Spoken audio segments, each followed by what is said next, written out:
Next आगे बढ़े।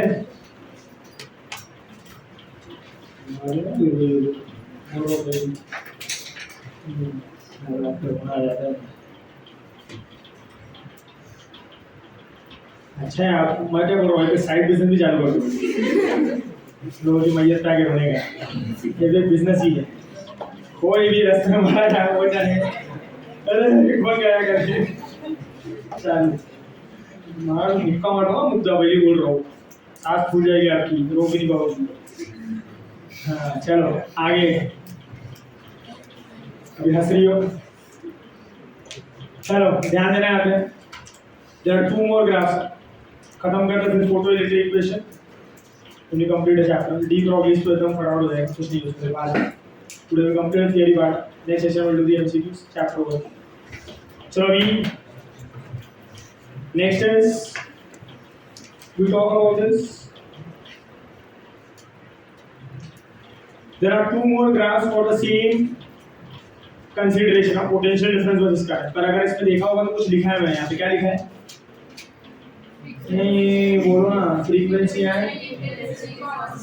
कैसा है, कांस्टेंट, सही है। पर अब हम दो केस ऐसे लेंगे जिसमें फ्रीक्वेंसी और इंटेंसिटी को कांस्टेंट नहीं रखेंगे।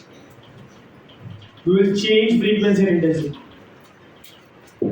एक केस में फ्रीक्वेंसी will be changing और सेकेंड केस में intensity will be changing. Graph होगा पोटेंशियल डिफरेंस वर्सेस करंट का। पहले ग्राफ में क्या लिया था, frequency intensity constant, second graph होगा frequency changing intensity constant, third graph होगा इंटेंसिटी चेंजिंग फ्रीक्वेंसी कांस्टेंट। समझ गया ये? तो देखो इसका ग्राफ कैसे आएगा, अभी ध्यान देना बोर्ड पे सब। इसके साथ साथ ही अगर complete Einstein photo electric equation एकदम सिंपल है, फालतू सा कुछ नहीं है उसके अंदर, और सब जस्टिफाई हो जाएगा फटाफट।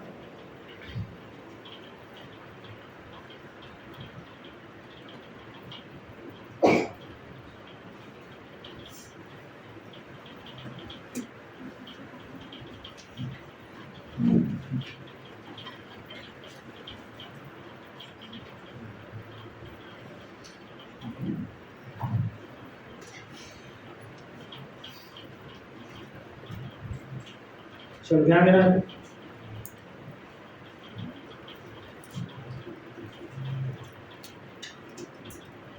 First condition of frequency is changing.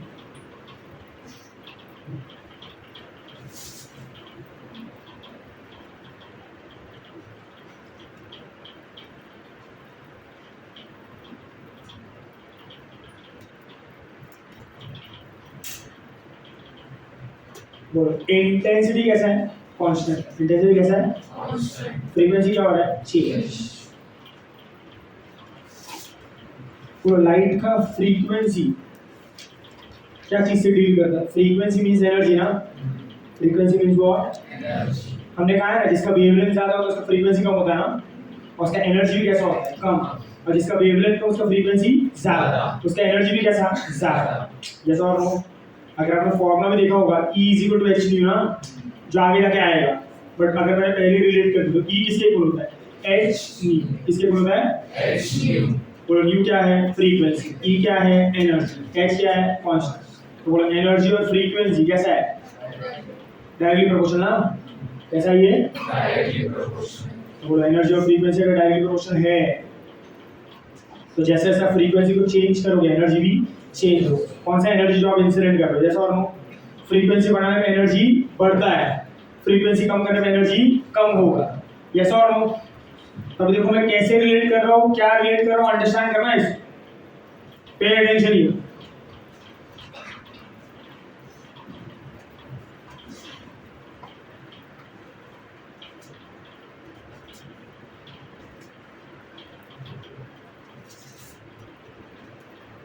ये क्या है, करंट, ये क्या है, पोटेंशियल डिफरेंस, इधर प्लस इधर माइनस, सही है। चलो I am going to change the frequency, let me take three frequencies, nu1, nu2 and nu3, such that the relation is nu3 is greater than nu2 is greater than nu1. μ3 किससे बड़ा है, μ2 किससे बड़ा है, clear है ये ऐसा relation, μ3 is greater than μ2 is greater than what, fine. तो देखो अभी कैसे होगा, ध्यान देना है, ये रिलेशन है। अब मैं यहां पे लिखता हूं इसको, μ3 greater than μ2 is greater than μ1। अगर ये रिलेशन को ऑब्जर्व करते हो, if you observe this relation, can I say, if you see this, can I say third frequency is greater than second is greater than 1। ये क्या indicate करेगा कि इसमें और इसमें जब लाइट इंसिडेंट होगा तो सबसे ज्यादा एनर्जेटिक लाइट किसमें आएगा, μ3 के μ1, फिर μ1, और ये एनर्जी किसको मिलेगा, इलेक्ट्रॉन्स को ना। तो अभी इलेक्ट्रॉन्स एमिट आउट करेगा बाहर, बोलो एमिट आउट करने के बाद मान लो सब में 100 इलेक्ट्रॉन निकला, सब में 100। In all the case 100 electrons are emitted. चलो आप में से कोई थोड़ा सा मुझे सोच के बता सकता है कि सब में मैंने नंबर ऑफ इलेक्ट्रॉन सेम क्यों रखा है, इंटेंसिटी कैसा है, कांस्टेंट ना, नहीं समझा, नंबर ऑफ इलेक्ट्रॉन किस पे डिपेंड कर रहा है, इंटेंसिटी पे ना। इंटेंसिटी कैसा है यहाँ पे, तो कितने इलेक्ट्रॉन बाहर है, 100 100 100। और आपको क्या लगता है, ये 100 इलेक्ट्रॉन, ये 100 इलेक्ट्रॉन, ये 100 इलेक्ट्रॉन, सबके पास same amount of kinetic energy होगा क्या, अलग अलग? कौन से ग्रुप ऑफ 100 इलेक्ट्रॉन के पास सबसे ज्यादा काइनेटिक एनर्जी होगा, u3, फिर u1, नहीं समझा। तो इसका जो काइनेटिक एनर्जी है has to be greater than इसका kinetic energy, has to be greater than इसका काइनेटिक एनर्जी। नहीं समझा, हेलो क्लियर है ये? पहले तो ये ग्रुप का कंपैरिजन कर लिए, एट द सेम टाइम ये 100 इलेक्ट्रॉन में भी हर एक इलेक्ट्रॉन की एनर्जी अलग अलग है, ये 100 इलेक्ट्रॉन में भी हर एक इलेक्ट्रॉन की एनर्जी अलग अलग है, ये 100 इलेक्ट्रॉन में भी हर एक इलेक्ट्रॉन की एनर्जी अलग अलग है। लिखा है ना हमने यार, नहीं समझा? अरे ये अलग चल रहा है, ये अलग चल रहा है, ये अलग चल रहा है, तीनों को कंपेयर किया तो कौन से ग्रुप के पास सबसे ज्यादा काइनेटिक एनर्जी है, u3, सबसे कम u1। इसके 100 इलेक्ट्रॉन कंपेयर किया आपस में, इसके 100 इलेक्ट्रॉन कंपेयर किया आपस में, इसके 100 इलेक्ट्रॉन कंपेयर किया आपस में, तो हर एक इलेक्ट्रॉन की एनर्जी सेम क्या अलग अलग, यस और नो? तो कहना है सर इसके पास भी मैक्सिमम काइनेटिक एनर्जी वाला इलेक्ट्रॉन होगा, इसके पास भी मैक्सिमम काइनेटिक एनर्जी वाला इलेक्ट्रॉन होगा, और इसके पास भी मैक्सिमम काइनेटिक एनर्जी वाला इलेक्ट्रॉन होगा, है ना? तीनों इलेक्ट्रॉन का और u3 u2 u1 अगर मैंने मैक्सिमम काइनेटिक एनर्जी कंपेयर किया, बोलो जीतेगा कौन, हारेगा कौन, u1। इसका भी एक इलेक्ट्रॉन जिसका मैक्सिमम काइनेटिक एनर्जी अपने 100 में ना, इसके पास भी एक इलेक्ट्रॉन अपने 100 में जिसका मैक्सिमम काइनेटिक एनर्जी है, इसके पास भी एक इलेक्ट्रॉन जिसके अपने 100 में एक मैक्सिमम काइनेटिक एनर्जी है ना, नहीं समझा? बोलो इसका एक इलेक्ट्रॉन, इसका एक इलेक्ट्रॉन, इसका इलेक्ट्रॉन, हमें मैक्सिमम काइनेटिक एनर्जी क्या लगता है, तीनों का मैक्सिमम काइनेटिक एनर्जी सेम होगा, क्या अलग अलग होगा, जीतेगा कौन, u3, हारेगा कौन, u1। तो हम क्या करेंगे, ke max 3 is greater than ke max 1 is greater than ke max 2। क्या बोलते हो, यस और नो? अगर आपने ये फॉर्मूला देखा होगा, बोलो जितना ज्यादा मैक्सिमम काइनेटिक एनर्जी उतना ज्यादा वर्क करना पड़ेगा और उतना ज्यादा क्या लगाना पड़ेगा, स्टॉपिंग पोटेंशियल। तो यहाँ पे अगर करंट को जीरो करना है तो स्टॉपिंग पोटेंशियल लगेगा, यहाँ पे भी लगेगा, यहाँ पे भी लगेगा, वो सबसे ज्यादा स्टॉपिंग पोटेंशियल कहाँ लगेगा, तो कहना है stopping potential for 3 has to be greater than stopping potential of 2 has to be greater than stopping potential of 1। नहीं समझा? तो इससे क्या पता चल रहा है कि when frequency changes, for maximum kinetic energy changes, stopping potential also changes। मतलब stopping potential और kinetic energy of electron किस पर डिपेंड करता है, frequency किस पर डिपेंड करता है, frequency। ये ऑब्जर्वेशन है, ये क्या आया, observation. What do we say, kinetic energy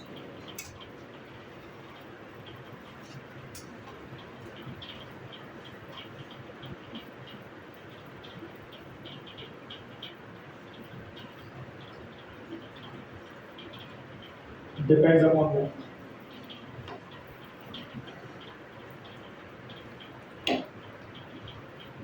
frequency किस पर डिपेंड करेगा, ये frequency। kinetic energy stopping potential depends upon what, frequency।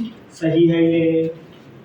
और बोलो इससे भी कितने इलेक्ट्रॉन रिलीज किए, इससे भी करंट का फॉर्मूला क्या होता है? N/T ना, जो आप N/T इस और नो।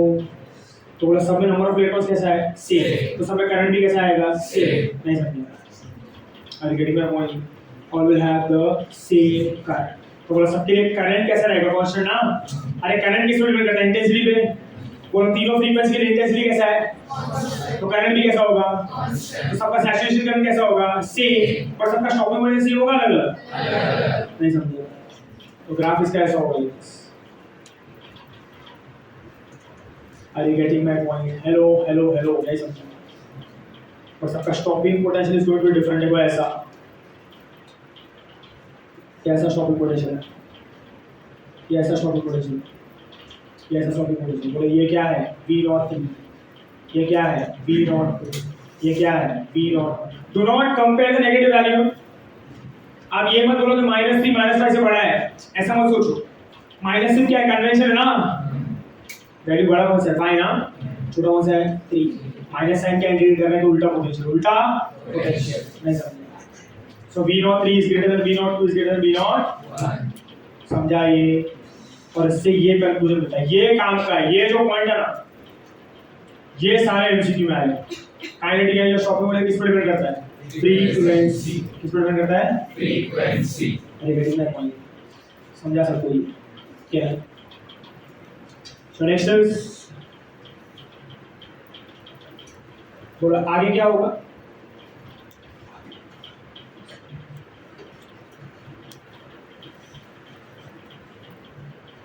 पोटेंशियल डिफरेंस करंट क्या होगा? तो फ्रीक्वेंसी कैसा है और इंटेंसिटी कैसा है? चेंज। तो अभी मैं यहाँ पे ले रहा हूँ कि इंटेंसिटी, ये करंट नहीं है, इंटेंसिटी है। I3 is greater than I2 is greater than what? I1. सही है? This is intensity. Please do not be mistaken कि करंट कंसीडर किया है। चलो इसका ग्राफ देखो कैसे आएगा। सिंपल ही है, अगर समझा जाएगा तो बहुत अच्छी बात है।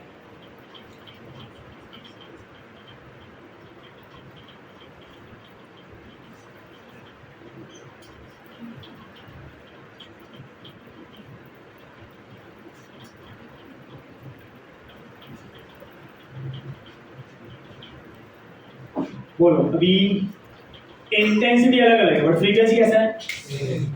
बोलो इंटेंसिटी अलग अलग तो क्या होगा? Number of electrons will be same और डिफरेंट। समझा ये कि नहीं? तो अगर मैं यहाँ पे लिखूंगा I3 is greater than I2 is greater than what?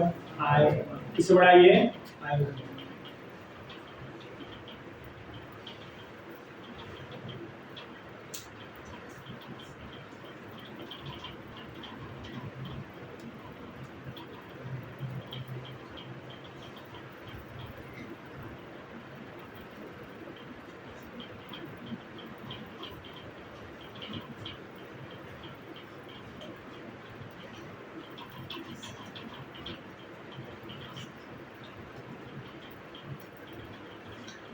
तो I3 is greater than I2 is greater than I1। तो बोलो इसमें कितना इलेक्ट्रॉन आएगा? सबसे मैक्सिमम किसमें होगा? I3 I1। तो इधर मान लो 300 इलेक्ट्रॉन आया। कितना इलेक्ट्रॉन आया? इधर आया 200। इधर आया कितना? 100। कितना आया?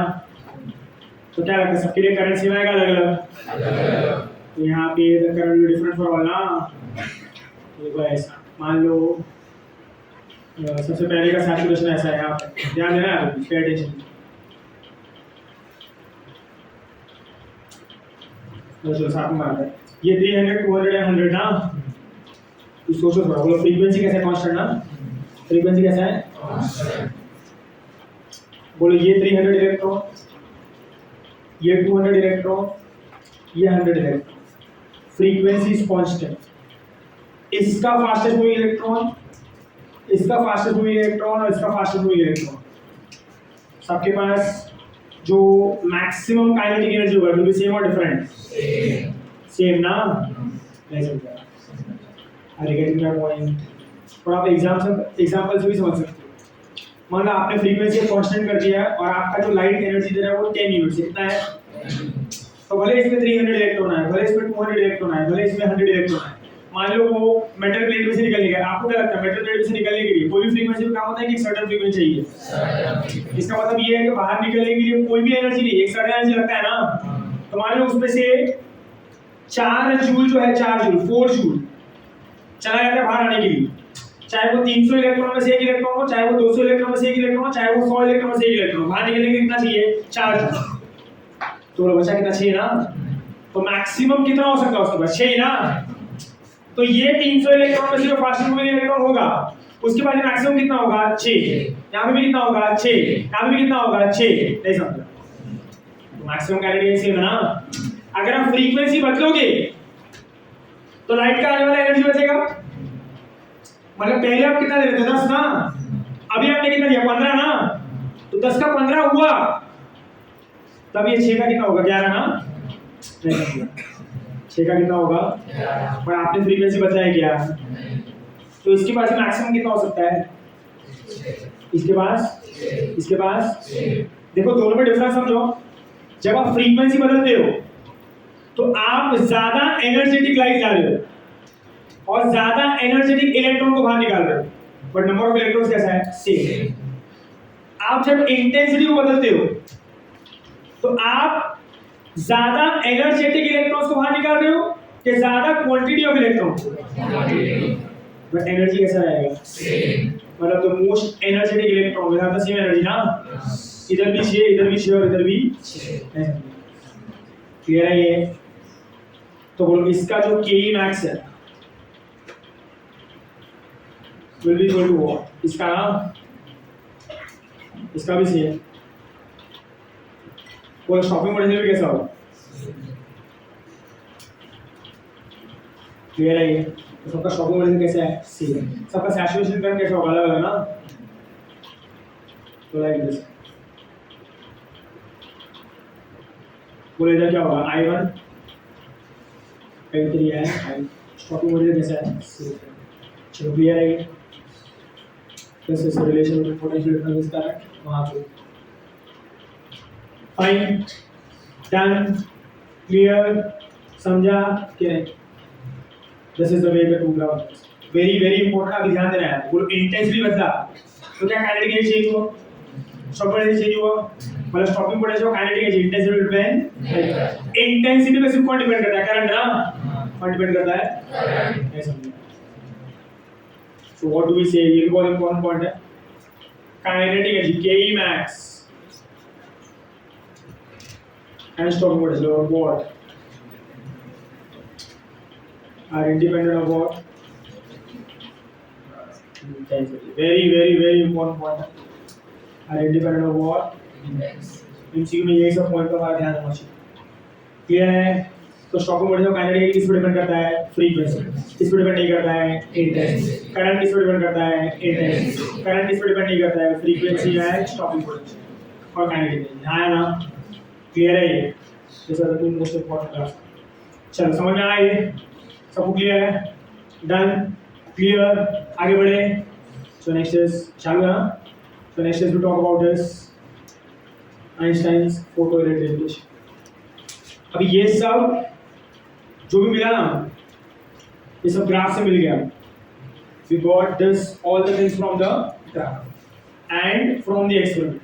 From the experiment से हमको highlighted points बता देता हूँ। हाईलाइटेड पॉइंट्स ये है कि सबसे पहला पॉइंट ये मिला कि फोटो इलेक्ट्रिक इफेक्ट कोई भी फ्रीक्वेंसी पे स्टार्ट नहीं होता है। It requires a certain minimum of frequency called as what? Threshold frequency. If the frequency is above or equal to threshold frequency, then only photoelectric effect will take place. Otherwise, it will not take place. तो current आएगा ही। जब तक आप threshold frequency को cross नहीं करते तब तक करंट नहीं आ सकता। वैसे और एक टर्म कौन सा? थ्रेशोल्ड वेवलेंथ, जो उल्टा चलता है। जो मैक्सिमम वेवलेंथ ना, up to which photoelectric effect can take place, उसके ऊपर अगर आपका वेवलेंथ दिया तो फोटोइलेक्ट्रिक इफेक्ट नहीं होगा। क्लियर है ये? बट क्या करंट एक बार फोटोइलेक्ट्रिक इफेक्ट स्टार्ट हो गया उसके बाद जो आने वाला करंट है क्या वो फ्रीक्वेंसी पे डिपेंड करता है? वो किस पर डिपेंड करता है? इंटेंसिटी। रिलेशन कैसे? Directly proportional. ग्राफ कैसा? Straight line passing through origin. नहीं समझा? क्लियर है ये? समझा कि नहीं? तो अगर आप इंटेंसिटी बढ़ाओगे तो पावर बढ़ेगा, पावर बढ़ेगा तो नंबर ऑफ इलेक्ट्रॉन बाहर आने वाला बढ़ेगा, नंबर ऑफ इलेक्ट्रॉन बाहर आने वाला बढ़ेगा तो करंट बढ़ेगा। यस और no? So current depends on what? Intensity. Last में क्या लिखा? Potential difference versus current. Highlighted point क्या है बोलो? हर एक इलेक्ट्रॉन जो बाहर आता है उसका एनर्जी सेम होता है क्या अलग-अलग? उसमें से एक इलेक्ट्रॉन कैसा तो मैक्सिमम कैनेटिक एनर्जी वाला ना। आप जब पोटेंशियल को जीरो रखोगे फिर भी करंट आ सकता है। यस और नो? हमने वही वाला पॉसिबिलिटी है जिसमें करंट आया। अगर आपने पोटेंशियल को बढ़ाया तो number of electrons moving in the circuit will increase, current will increase. एक टाइम पे कैसा होगा? सैचुरेट। अगर आपको करंट को जीरो करना है तो पोटेंशियल जीरो करने को जीरो नहीं हो रहा है तो आपको क्या अप्लाई करना पड़ेगा? Negative potential. The minimum negative potential required to make the current zero is called as what? Stopping potential. और अगर स्टॉपिंग पोटेंशियल सिलेक्ट करने के लिए आप किसको टारगेट करोगे? The electron moving with the maximum kinetic energy। और आप उतना ही वर्क करोगे तो रुक जाएगा ना। तो kinetic energy maximum should be equal to what? Work done by the stopping potential। है ना? क्लियर है ये? फिर हमने क्या किया? दो ग्राफ है जिसमें स्टॉपिंग पोटेंशियल वर्सेस ये पोटेंशियल डिफरेंस करंट को मार्क किया। एक में फ्रीक्वेंसी को चेंज किया, एक में इंटेंसिटी को चेंज किया। बोलो फ्रीक्वेंसी जब चेंज हुआ तो क्या चेंज हुआ? लाइट का एनर्जी ना। लाइट का एनर्जी बदला तो इलेक्ट्रॉन का एनर्जी बदला, इलेक्ट्रॉन का एनर्जी बदला तो उसका काइनेटिक एनर्जी बदला, काइनेटिक एनर्जी बदला तो काइनेटिक मैक्सिमम बदला, काइनेटिक मैक्सिमम बदला तो स्टॉपिंग एनर्जी बदल गया ना। मतलब kinetic energy maximum stopping energy पे डिपेंड करता है बट करंट डिपेंड नहीं करता। फिर हमने फ्रीक्वेंसी को कांस्टेंट रखा, इंटेंसिटी को बदला। बोला इंटेंसिटी बदला तो नंबर ऑफ इलेक्ट्रॉन बदला, नंबर ऑफ इलेक्ट्रॉन बदला तो करंट बदला ना। But kinetic energy maximum stopping energy कैसा है? सेम। बोला स्टॉपिंग एनर्जी और काइनेटिक एनर्जी इंटेंसिटी पे डिपेंड नहीं करता। Yes or no? These are the important highlights from this experiment which we just observed। Clear है? पर अभी ये जो पॉइंट्स है ना, पॉइंट्स ये frequency has to be greater than threshold frequency, wavelength has to be lesser than equal to threshold wavelength, फिर intensity पे करंट डिपेंड करता है, फिर जब आप इसकी बात करते हो काइनेटिक एनर्जी की, स्टॉपिंग पोटेंशियल की, तो फ्रीक्वेंसी पे डिपेंड करता है, इंटेंसिटी डिपेंड नहीं करता है। ये सब जस्टिफाई भी तो करना पड़ेगा ना। अरे ये सब क्या है? जस्टिफाई कौन से? ऑब्जर्वेशन से। ऑब्जर्वेशन। और कहीं ना कहीं अगर आप ये ऑब्जर्वेशन को समझते जाओगे ना तो ये ऑब्जर्वेशन है ना फिजिक्स को कॉन्ट्रडिक्ट करते, इट विल कॉन्ट्रैक्ट द और कॉन्ट्रडिक्ट द फिजिक्स। देखो कैसे, थोड़ा सोचो। मैंने ये लाइट का इंटेंसिटी बढ़ाया, क्या बढ़ाया? इंटेंसिटी। पहले डल रखा और फिर उसको एकदम ब्राइट कर दिया। आपके मुंह से डायलॉग क्या निकलेगा? कि एनर्जी बढ़ा दिया ना। क्या बढ़ा दिया? एनर्जी। तो इंटेंसिटी बढ़ने पे एनर्जी बढ़ना चाहिए था और लाइट के एनर्जी बढ़ने पे इलेक्ट्रॉन का एनर्जी बढ़ना चाहिए था। बट देखो इलेक्ट्रॉन का एनर्जी लाइट के इंटेंसिटी बढ़ने पे नहीं बढ़ा, फ्रीक्वेंसी बढ़ने पे बढ़ा ना। और फ्रीक्वेंसी को बदलना मतलब क्या बदलना? सोर्स ना। क्या बदलना? सोर्स। आपने सोर्स बदला तब क्या बदला? Kinetic energy. और क्या? स्टॉपिंग। तो फिजिक्स के हिसाब से तो आपने इंटेंसिटी बढ़ाया तो एनर्जी बढ़ गया, एनर्जी बढ़ गया तो काइनेटिक एनर्जी बढ़ना चाहिए इलेक्ट्रॉन का। तो फिजिक्स के हिसाब से चल रहा है, उसको उल्टा हो रहा है। तो थ्रेशोल्ड फ्रीक्वेंसी क्यों चाहिए? क्यों हर एक फ्रीक्वेंसी पे नहीं होता है? क्यों थ्रेशोल्ड फ्रीक्वेंसी पे ही होता है? इंटेंसिटी पे डिपेंड करना चाहिए था पर वो तो फ्रीक्वेंसी पे डिपेंड कर रहा है। यस और नो? ऐसे बहुत सारे सवाल थे जिसका जवाब जिन्होंने एक्सपेरिमेंट परफॉर्म किया वो दे नहीं पाए, दे weren't able to give the answer। Yes और नो? तो जो भी उन्होंने ऑब्जर्व किया वो उन्होंने सबको बताया तो सही, but can not be justified, can not be justified. इसीलिए उनके एक्सपेरिमेंट को वो point at this very point it was discarded. मतलब डिस्कार्डेड एज ए लोग उसको कंसीडर नहीं करते कि सही है या गलत है, डिबेट ही चलता। तो कुछ लोग मानते थे, कुछ लोग नहीं मानते। पर जब तक ऐसा चलता रहेगा, जब तक वो फुल प्रूफ नहीं होगा तब तक वो एप्लीकेशन में नहीं आ सकता। यस और नो? तो फिर इसको एक्सप्लेन करने का काम किया आइंस्टाइन। किसने? आइंस्टाइन। अब देखो जब जैसे कि मैंने अभी इंटेंसिटी वाला पॉइंट बोला, जब जिन्होंने एक्सपेरिमेंट परफॉर्म किया वो ये एक्सप्लेन कर रहे थे तो तभी ना तभी लोग लाइट को सिर्फ और सिर्फ वेव की तरह ही देखते। और अभी हमने जो भी डिस्क्रिप्शन दिया ना वो भी किसके फॉर्म में दिया? वेव। अभी तक आप लाइट को वेव की तरह ही पढ़ते आ रहे ना। उसी में हम लोग कहते हैं ना लाइट का इंटेंसिटी बढ़ा तो एम्पलीट्यूड बढ़ा तो उसका एनर्जी बढ़ गया है ना, यही सब लोग कह रहे थे ना। बट वो कब, जब लाइट पार्टिकल था कि वेव था, और फिर धीरे धीरे धीरे धीरे लाइट वेव था ये तो पहले से समझते थे, बाकी धीरे धीरे धीरे धीरे जब ब्लैक बॉडी रेडिएशन आया, ये सब आया, मैक्स प्लैंक आया है ना, उसने क्या कहा 1905 कि ये लाइट जो है, रेडिएशन जो है, एनर्जी जो है वो कंटिन्यूअसली डिस्क्रीट है, मतलब वो वेव के फॉर्म में क्या, ये पार्टिकल के फॉर्म में। इसको नाम दिया कौन था ना, इसको नाम दिया फोटॉन्स। क्या नाम दिया? फोटॉन्स। एक और वो name was given as photons, photon नाम दिए। और उसने क्या डिस्क्राइब किया कि लाइट का नेचर, एनर्जी का नेचर, रेडिएशन का नेचर, वेव नेचर होता है कि पार्टिकल नेचर होता है। तो जो ये एक्सपेरिमेंट परफॉर्म कर रहे थे, हॉलबर्ग और लेनार्ड जो ये एक्सपेरिमेंट परफॉर्म कर रहे थे, उनका सबसे बड़ा ड्रॉबैक ये था कि वो लाइट को वेव की तरह ले रहे थे। उनका गलती भी नहीं था, क्योंकि सब लोग लाइट को किस तरह लेते हैं, तो लाइट को वेव लेके वो प्रूव करना चाह रहे थे। उनको जो भी ऑब्जर्वेशन आया है वो प्रूव करना चाह रहे थे by considering light as a wave, पर वो लाइट के वेव नेचर को कॉन्ट्रडिक्ट कर रहा था। लाइट के वेव नेचर में चलता कुछ और है और ये बता कुछ और रहा था ना, जिसके से प्रॉब्लम आया एंड दे फेल्ड ना। आइंस्टाइन ने इसको पूरा दिमाग लगाया। आइंस्टाइन ने क्या बोला, वेव नेचर से सोचने जाओगे तो चीजें उल्टी हो रही है ना। चलो ऐसा मान लेते हैं कि लाइट का नेचर वेव नहीं है, लाइट का नेचर क्या है, particle. And let us apply Max Planck's quantum theory, Max Planck's quantum theory on this photoelectric. Max Planck के क्वांटम थियरी को ये फोटोइलेक्ट्रिक इफेक्ट पे अप्लाई करके देखते हैं क्या होता है क्या नहीं। तो उसने लाइट को, आइंस्टाइन सबसे पहली चीज क्या किया, लाइट को एज अ वेव कंसीडर किया, एज अ पार्टिकल, और उसने क्या फॉलो किया, मैक्स प्लैंक्स क्वांटम थ्योरी। क्या फॉलो किया? तो अभी उसी के ऊपर आइंस्टाइन ने कैसे डिस्क्राइब किया चीजों को एंड हाउ ही प्रूव कि जो भी आप स्टडी कर रहे हो, जो भी आपने देखा है एक्सपेरिमेंटल, देखो एक्सपेरिमेंट में जो भी देखा हुआ है ना वो भी गलत नहीं हो सकता। क्या आप देख रहे हो ना, आपके सामने हुआ है ना ऐसा, तो ये सही है, पर आप उसको जस्टिफाई नहीं कर पा रहे, और वो जस्टिफाई करना भी जरूरी है ना, कैसा क्यों हुआ। तो अभी तक हमने जो भी देखा वो क्या देख रहे थे, क्या हो रहा है ना, ये आइंस्टाइन हमको उसका रीजन देगा कि ऐसा क्यों हो रहा, और रीजन देने के लिए उसने सबसे बड़ा चेंज क्या किया, तो उसने वेव नेचर को सपोर्ट किया कि पार्टिकल नेचर को। उसने बोला लाइट को वेव मत लो, लाइट को क्या लो, पार्टिकल। क्वांटा बोलो, फोटॉन्स बोलो, जैसा और लो, और फिर देखो क्या होता है क्या नहीं। तो अभी बोर्ड पे ध्यान देना, what changes Einstein made and how photoelectric effect was justified. थोड़ा सा समझ लो, एकदम सिंपल सा है, कुछ है नहीं ज्यादा इसमें, but still pay attention on the board.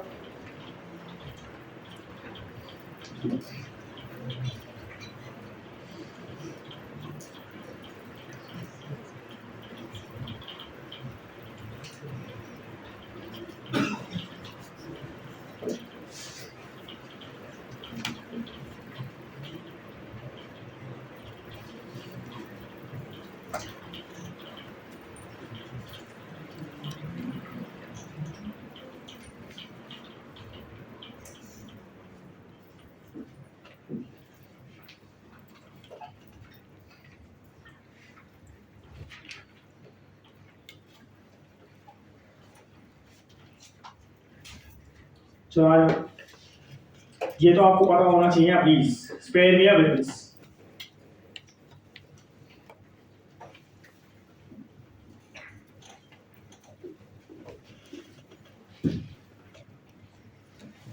I'm talking about Max Planck's quantum theory. तो अकॉर्डिंग टू मैक्स प्लैंक, जो लाइट है, जो इलेक्ट्रोमैग्नेटिक वेव है, वो किसके फॉर्म में ट्रैवल करता है, पार्टिकल्स के वेव्स। तो एक दुनिया का कोई भी सोर्स ले लो लाइट का, ये रहा सोर्स, तो इसमें जो लाइट आ रहा है वेव के फॉर्म में आ रहा है, particles. A source of light emits huge amount of discrete particles ना, छोटा छोटा टाइनी पार्टिकल्स को एमिट करेगा। इसका नाम क्या रखा गया है, क्वांटा। क्या कहते हैं उसको, क्वांटा। क्वांटा फांटा नहीं समझ रहा था लोग, तो इसका अच्छा नाम क्या रखा फिर, फोटॉन्स। क्या नाम रखा इसका, फोटॉन्स। और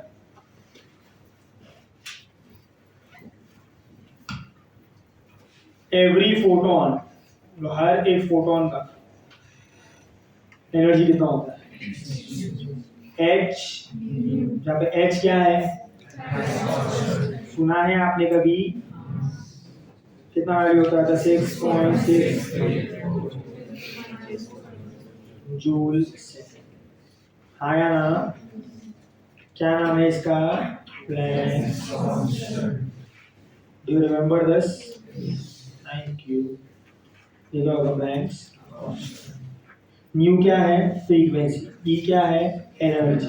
एच कैसा है? कांस्टेंट। तो एनर्जी किस पर डिपेंड करता है? फ्रीक्वेंसी। तो आपको क्या लगता है, अगर आप लाइट का फ्रीक्वेंसी बढ़ाओगे तो ज्यादा नंबर ऑफ फोटॉन्स आएंगे कि ज्यादा एनर्जेटिक फोटॉन्स आएंगे?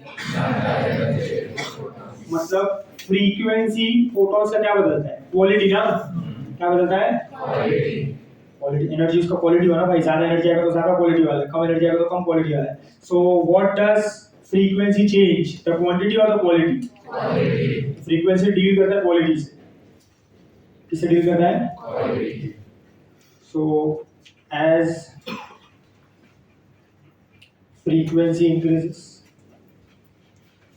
more energetic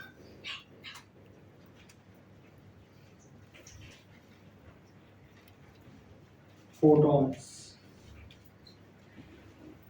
are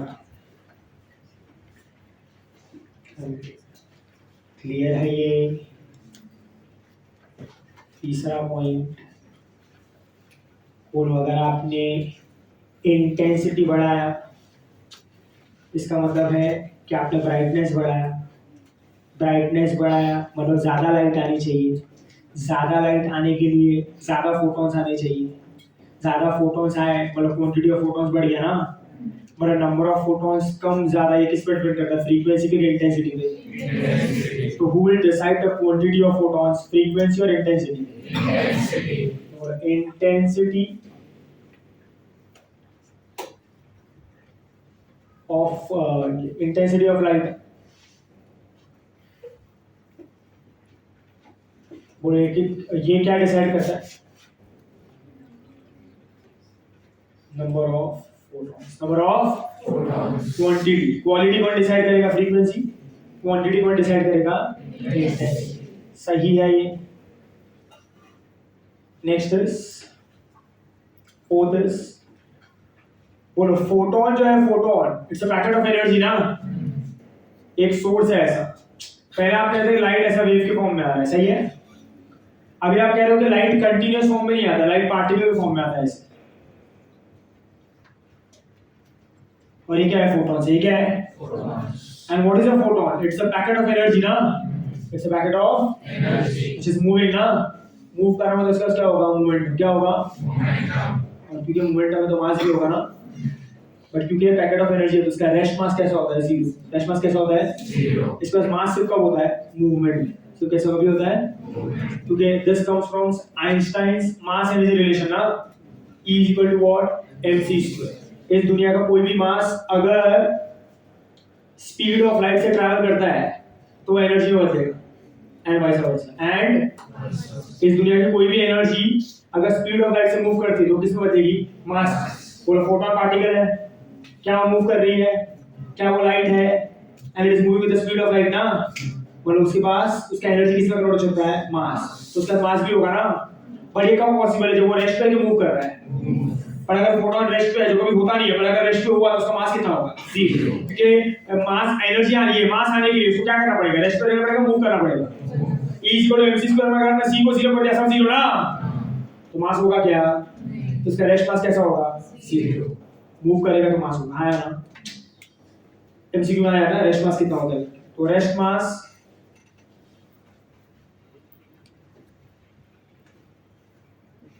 of photon is equal to what? 0। कैसा होता है ये? 0। नेगेटिव में पॉइंट है लोग, आपको समझना मैं क्या बोल रहा हूँ। ये चार पॉइंट याद है ना, मोमेंटम की बात तो हम लोग अभी डीप रोड हाइपोथेसिस में करेंगे। फाइन। तो वहाँ सही है। मैक्स प्लैंक क्वांटम थ्योरी क्या कहता है? मैक्स प्लैंक क्वांटम थ्योरी ये कहता है कि जो लाइट है, जो एनर्जी है, वो कभी कंटीन्यूअस फॉर्म, कभी वेव की फॉर्म में नहीं होती, वो डिस्क्रीट फॉर्म में होती है, वो पार्टिकल फॉर्म में होती है। वो पार्टिकल नाम है क्वांटम, क्वांटम क्या बुलाते हैं? फोटोन। हर एक फोटोन की एनर्जी कितना होता है? Is equal to hd। यहाँ पे h क्या प्लैंक कांस्टेंट बोला, एनर्जी किस पर डिपेंड करता है? फ्रीक्वेंसी पे ना। एनर्जी फ्रीक्वेंसी पे डिपेंड कर रहा है, वो क्या डिसाइड करता है? उसको क्वालिटी और क्वांटिटी। जितना ज्यादा फ्रीक्वेंसी बढ़ा होगा उतना क्या बढ़ेगा उसका? एनर्जी। तो मोर एनर्जेटिक फोटॉन्स आएंगे ना, पर नंबर ऑफ फोटॉन्स कैसे होंगे? सेम। पर अगर आप इंटेंसिटी को बदलोगे तो ब्राइटनेस बढ़ेगा। ब्राइटनेस चेंज करेंगे, नंबर ऑफ फोटॉन्स चेंज होना चाहिए ना। तो जब आप इंटेंसिटी बदल सकते हो, इंटेंसिटी बदलते हो तो क्या बदलता है? क्वालिटी और क्वांटिटी। तो नंबर ऑफ फोटॉन्स किस पर डिपेंड करता है? इंटेंसिटी। मोर एनर्जेटिक फोटॉन्स किस पर डिपेंड करता है? फ्रीक्वेंसी। और इसका रेशमास कैसा होता है? क्लियर है? And photon is always a packet और बंडल ऑफ एनर्जी। पैकेट और बंडल ऑफ एनर्जी। एक टब है, उसमें बहुत सारा पानी है ना? अभी पानी पूरा एक साथ तो कंटीन्यूअस है ना? आपने उसके वाटर बलून बना दिए, तो बोला आपने अभी क्या किया? सबको साथ में रखा है कि डिस्क्रीट कर दिया? बलून बना के वही टब में रख दिया है ना? So now this is what? Continuous के discrete. Every balloon is a packet of water ना? That is packet of what? Energy. That is what? Photon. तो पहले सब साथ में था, अभी अलग हो चुका है। यस और नो? इसको हम लोग क्या कहते हैं? Max Planck quantum theory. I want to understand this. Hello, नहीं समझा? इसी को किसने यूज किया? क्या बोला मैंने? कौन यूज कर रहा है इसको? और ये आइंस्टाइन ने इसके लिए क्या बनाया? फोटो इलेक्ट्रिक इक्वेशन ना। सबसे इंपॉर्टेंट डेफिनेशन बताने जा रहा हूं अभी, कान खोल के सुन लेना, पूरा लिख देना।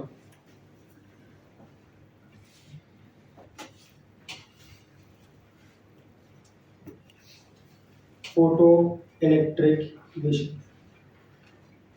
सबसे पहले आइंस्टाइन ने एक टर्म डिफाइन की,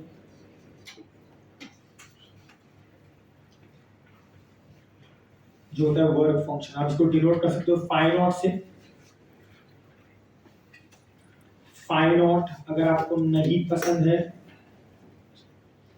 तो यूज करो डब्ल्यू नॉट। डब्ल्यू नॉट नहीं पसंद है तो यूज करो फाई नॉट। ये दो ऑप्शन समझ में आ रहा है? अगर देखो वर्क फंक्शन को डिफाइन कैसे करते ध्यान देना है। चलो आपको क्या लगता है वर्क फंक्शन का? तो सुना है ना, आंसर दिया मैंने अभी। वर्क फंक्शन किसका प्रॉपर्टी होता है? बोल दिया ना, बड़े बड़े ने समझा नहीं मेरे को। नहीं बोला आपने? किसका प्रॉपर्टी बताइए?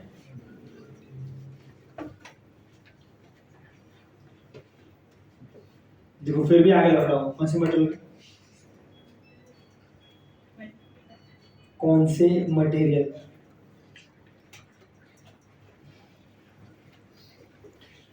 चलो कौन सा मटेरियल होगी? नहीं मालूम। कपड़े का, जीन्स का,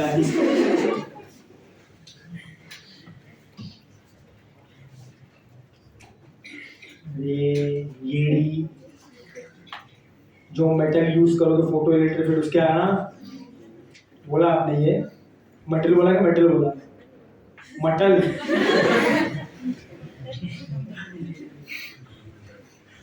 अलग ना होना, मटल। मटल का मटल, नॉन मटल अलग दिन चल रहा है यार। किसका प्रॉपर्टी है? आप क्या यूज कर रहे हो? मेटल्स ना।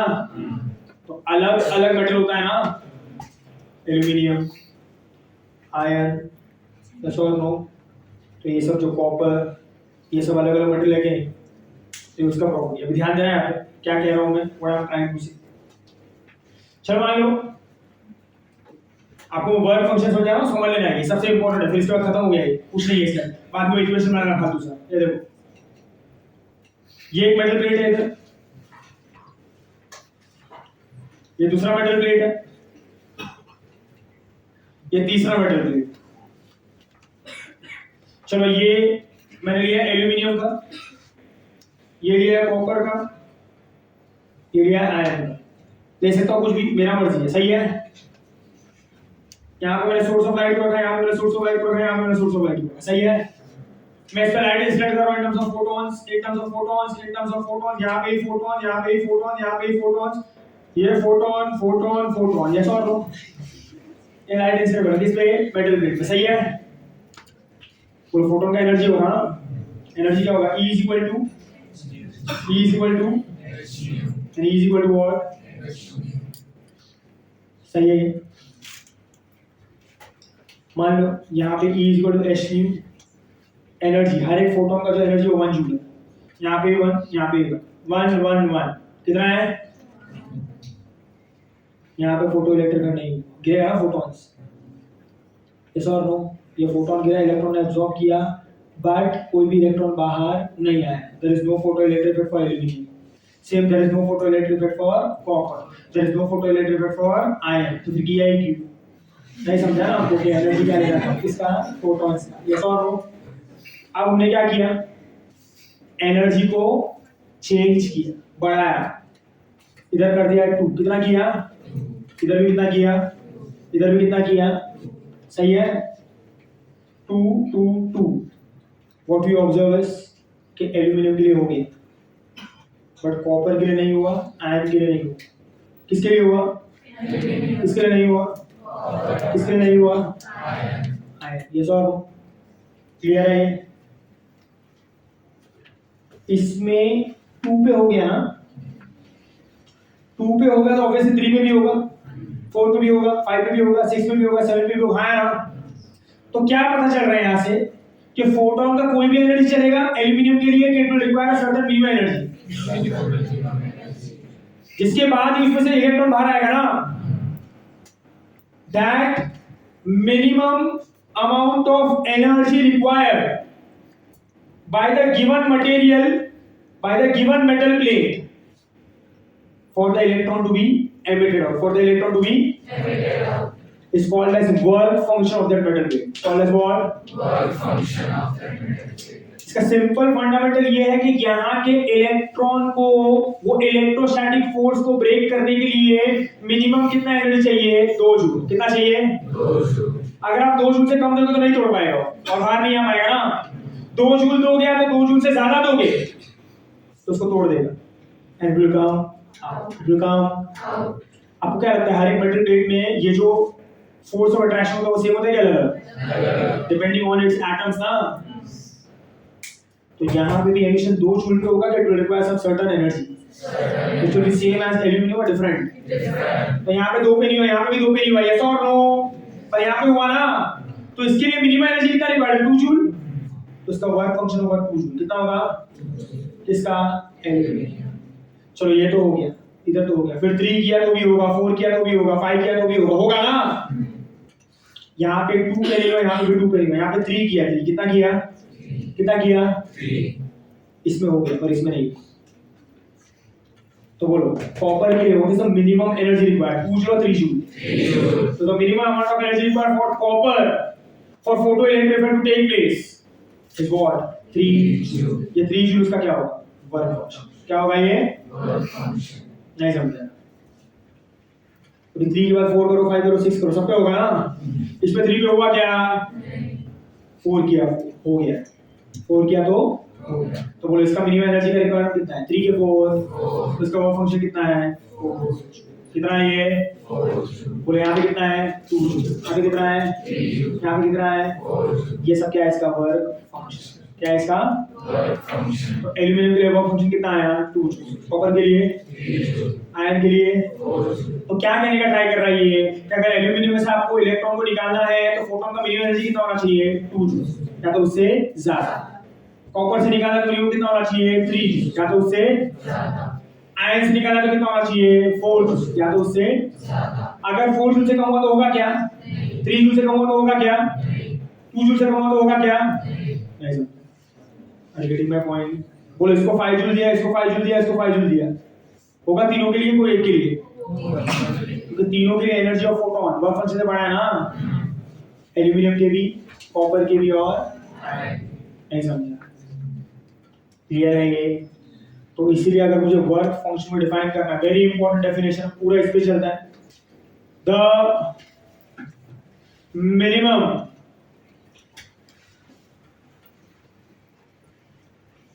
amount of energy required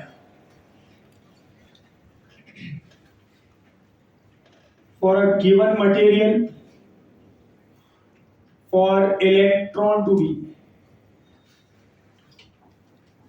emitted out. बोलो इसको हम क्या कहते हैं? Work function. And for photoelectric effect, energy of photon has to be greater than equal to what? Work function. For the given metal plate. For the given metal plate. सबसे कम work function होता है for the material known as cesium. किसके लिए होता है? cesium. That is 2.14. तो sir maximum होता है, मुझे भी नहीं पता, तुम्हें जाना है. समझ में आ रहा है ये? और ये क्या होगा? Work function. फाइन. तो सर मैक्सिमम किसके लिए होगा? नॉन मेटल्स ना, निकलेगा नहीं है ना, नहीं समझा? क्लियर है? ये मेटल्स का कोई बात तुमने गए. Fine fine fine. क्लियर है इतना? चलो फटाफट नोट डाउन करना, फिर उसके बाद we come to the flash equation.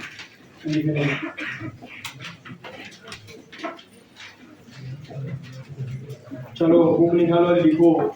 अब देखो तो थके हारे रहते हैं. क्या हो गया?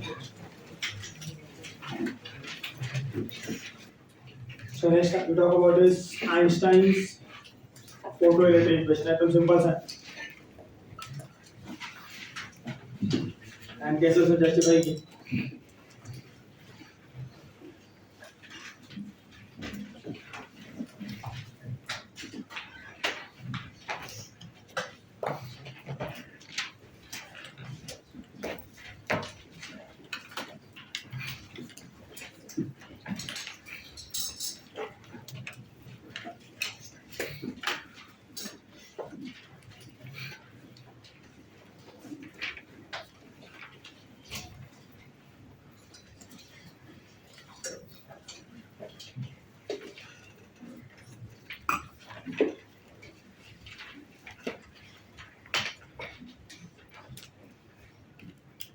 चलो ध्यान देना भैया.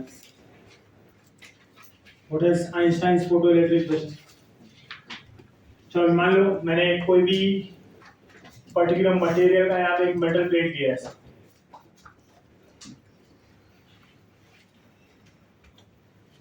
Like this. एंड यहाँ पे देयर इज अ सोर्स और इसमें इलेक्ट्रॉन्स हैं. Now the photoelectrics are going to take place. मान लो जो मेटल प्लेट हमने ली है उसका वर्क फंक्शन है 2 जूल. कितना है? 2 जूल. और ये जो लाइट है, अकॉर्डिंग टू आइंस्टाइन, देखो आइंस्टाइन ने फोटोइलेक्ट्रिक इक्वेशन जब बनाया तो इससे 2 पॉइंट है. सबसे पहला कि लाइट को वेव की तरह कंसीडर करो. लाइट को कंसीडर करो as particles, that is photons, and every photon is going to have an energy of E is equal to h. Second उसने ये कहा कि जब ये फोटॉन्स मेटल प्लेट के इलेक्ट्रॉन्स पे इंसिडेंट होंगे तो ये एक 1-on-1 फिनोमेना होगा. मतलब एक इलेक्ट्रॉन एट अ टाइम सिर्फ और सिर्फ एक ही फोटोन को एब्जॉर्ब कर पाएगा. 1 इलेक्ट्रॉन एंड 1 फोटोन. क्योंकि जैसे ही इलेक्ट्रॉन उसको एब्जॉर्ब करेगा वो एक्साइट हो जाएगा ना और अपनी जगह छोड़ देगा, है ना? Yes or no? It will get what? Excited. तो वो एक ही फोटोन को एब्जॉर्ब करता है. दूसरा वाला फोटोन को एब्जॉर्ब. फर्स्ट लाइट का नेचर कौन सा लिया? पार्टिकल. सेकंड फोटोइलेक्ट्रिक इफेक्ट को कौन सा एमिशन का? 1-on-1 emission. कौन सा एमिशन? 1-on-1. ये रही. It's 1-on-1 emission. फाइन. समझा? तो एक इलेक्ट्रॉन एक फोटोन.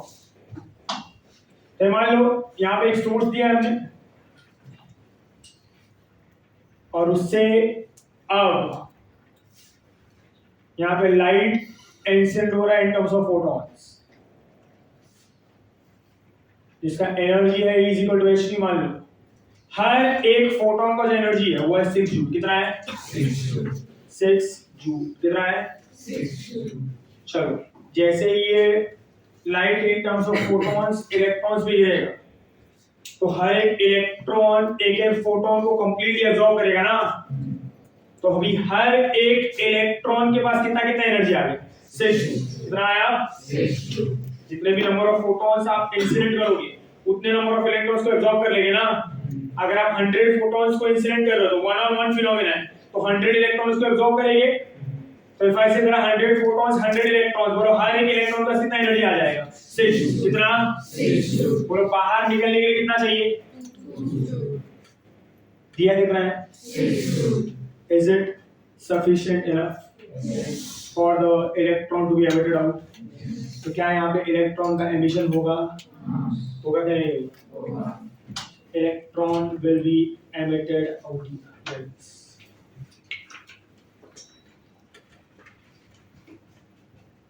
सही है। यहाँ से क्या एमिट होगा? बोलो इलेक्ट्रॉन के पास कितना एनर्जी है? 6 जूल। बाहर निकलेंगे कितना चाहिए? 2 जूल। अब देखो एक चीज और याद रखो, मेटल प्लेट से निकलने के लिए जितना एनर्जी फिक्स है उतना ही यूज होता है। मेटल प्लेट क्या कह रहा है? कितना एनर्जी चाहिए इलेक्ट्रॉन को रिलीज करने के लिए? 2 जूल। उसके पास आया कितना? 6 जूल ना। तो ऐसा नहीं है 2 जूल बोल के वो 4 जूल यूज कर रहे हैं। बोला कितना है? 2। तो यूज भी कितना करेगा? 2। तो है कितना? 6। यूज कितना किया? 2। बचा कितना? 4। ये 4 जूल इलेक्ट्रॉन के पास ही रहेगा। This 4 joule will remain with what? Electron. और बोलो वो जो 4 जूल है वो इलेक्ट्रॉन का क्या बन जाएगा? क्या बन जाएगा? And that is the maximum kinetic energy possible ना for what? Electron. या तो 4 जूल हुआ या तो 4 जूल से कम। अगर उसने कोलिजन किया ना, कोलिजन नहीं किया तो कितना होगा? 4। कोलिजन किया तो 4 जूल से कम। बोलो 4 जूल का मैक्सिमम वैल्यू है। तो इसके पास इलेक्ट्रॉन के पास बोलो कितना एनर्जी बच गया? 6 joule minus 2 joule, that is what? 4 joule. बोले इसका क्या बन जाएगा? के मैक्स ना। क्या बन जाएगा? के मैक्स। बोलो ये मैक्सिमम काइनेटिक एनर्जी के साथ वो घूमता रहेगा ना यार, कीप ऑन मूविंग हियर। आया ना? क्योंकि आइंस्टाइन ने ये सब चीजें ऑब्जर्व किया। आइंस्टाइन ने क्या कहा? सबसे पहले तो आप लाइट का नेचर, फोटॉन्स ले लो, लाइट को इंसिडेंट करो इन टर्म्स ऑफ फोटॉन्स, एंड और एक चीज याद रखो कि जो फोटो इलेक्ट्रिक इफेक्ट है इन terms of photons, it is one on one emission. That is 1 electron 1 photon, 1 electron 1 photon. So number of photons will be equal to what? Number of electrons. तो यहाँ पे number of photons is equal to number of electron. हमने यहाँ पे जो metal plate का work function है that is 2 joule, मतलब अगर इलेक्ट्रॉन को बाहर आना है तो 2 जूल का रिक्वायरमेंट। हमने कितना दिया? 6 जूल। तो ऑब्जर्वेशन क्या आया? जैसे 6 जूल्स वाले फोटॉन्स इलेक्ट्रॉन्स पे गिरे, एक इलेक्ट्रॉन ने पूरे फोटोन को एब्जॉर्ब किया, ऐसे n नंबर ऑफ इलेक्ट्रॉन्स ने n नंबर ऑफ फोटॉन्स को एब्जॉर्ब किया, and we can observe here that energy of photon which is absorb by the electron is greater than work function ना। So electrons are emitted out, पर वो उतना ही energy use करेगा जितना required है। तो हर एक इलेक्ट्रॉन ने कितना एनर्जी यूज किया? 2 जूल। बचा कितना? 4 जूल। हर एक इलेक्ट्रॉन के पास 4 जूल हो सकता है तो 4 जूल से कम, डिपेंडिंग ऑन द कोलिजन। वो ये इसका क्या बन जाएगा? बोलो 4 जूल का मैक्सिमम ना, उससे कम हुआ तो सिर्फ काइनेटिक एनर्जी, इसके हेल्प से वो घूमेगा यहाँ। हाँ या ना? क्लियर है ये? तो आइंस्टाइन ने इसको ऑब्जर्व करके ऐसा लिखा कि जो भी आप एनर्जी ऑफ फोटोन देते हो h न्यू, जो भी आप एनर्जी ऑफ फोटोन देते हो h न्यू, वो 2 पार्ट में डिवाइड होता है। पहला कंपल्सरी किसमें जाता है? Work function. किसमें आता है? Work function. उतना एनर्जी यूज करेगा बाहर आएगा ना, और जो बच गया वो क्या बन जाता है? वो इलेक्ट्रॉन का मैक्सिमम काइनेटिक एनर्जी। तो ये कितना दिया था? 6 ना। ये कितना है? 2। ये कितना है? 4। तो this is Einstein's photoelectric equation. If I right it correctly, this becomes के maximum is h nu minus phi naught. Yes or no? अगर आपको याद होगा तो हमने पहले डिराइव किया था इन द ग्राफ कि maximum kinetic energy is always equal to work done by the stopping potential ना, that is K max can also be written as pv naught ना। क्या लिख सकते हो आप इसको? जो क्या होगा? h nu minus phi naught। जो क्या होगा? h nu minus phi naught। ये दोनों को कहा जाता है आइंस्टाइन्स फोटो इलेक्ट्रिक इक्वेशन। क्या कहा जाता है इसको? Einstein's photo electric equation. Are you able to understand this? समझ में आ रहा है? क्लियर है सब? इस तरीके से काम करता है क्या? Einstein's photo electric equation. Is it clear? समझा सबको कि नहीं? Fine. Are you able to understand this? अभी आइंस्टाइन ने जस्टिफाई कैसे किया? सबसे पहला पॉइंट क्या था? कि it is going to require a minimum frequency ना। Called as what threshold frequency. सही है।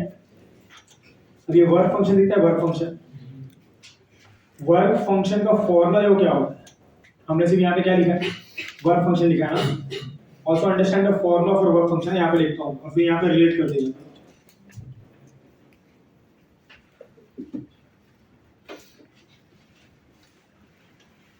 वर्क फंक्शन का फॉर्मूला होता है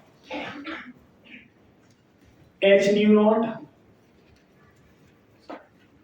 और H C by lambda naught. V हो ना, V is equal to L lambda ना, पर यहाँ पे मैं किसकी बात कर रहा हूँ, लाइट की ना। तो लाइट का स्पीड क्या होता है वैक्यूम में, सी, फ्रीक्वेंसी क्या होगा न्यू ना, और ये क्या होगा लैम्डा। तो सी क्या होता है न्यू लैम्डा ना। बोलो फाई नॉट क्या है, मिनिमम एनर्जी ना। तो मिनिमम एनर्जी, बोलो एनर्जी का फॉर्मूला क्या है, एच टी नॉट। अगर वो एनर्जी को मैं मिनिमम एनर्जी बुलाऊंगा तो क्या लिखूंगा, फाई नॉट ना। क्या लिखूंगा मैं, फाई नॉट। तो बोलो अगर फाई नॉट मिनिमम एनर्जी है और फॉर्मूला एच टी नॉट है, बोलो एनर्जी मिनिमम कब होगा, जब फ्रीक्वेंसी मिनिमम होगा ना। तो एनर्जी किस पर डिपेंड करता है, फ्रीक्वेंसी। नहीं समझा। एनर्जी का फॉर्मूला क्या है, E is equal to H जी।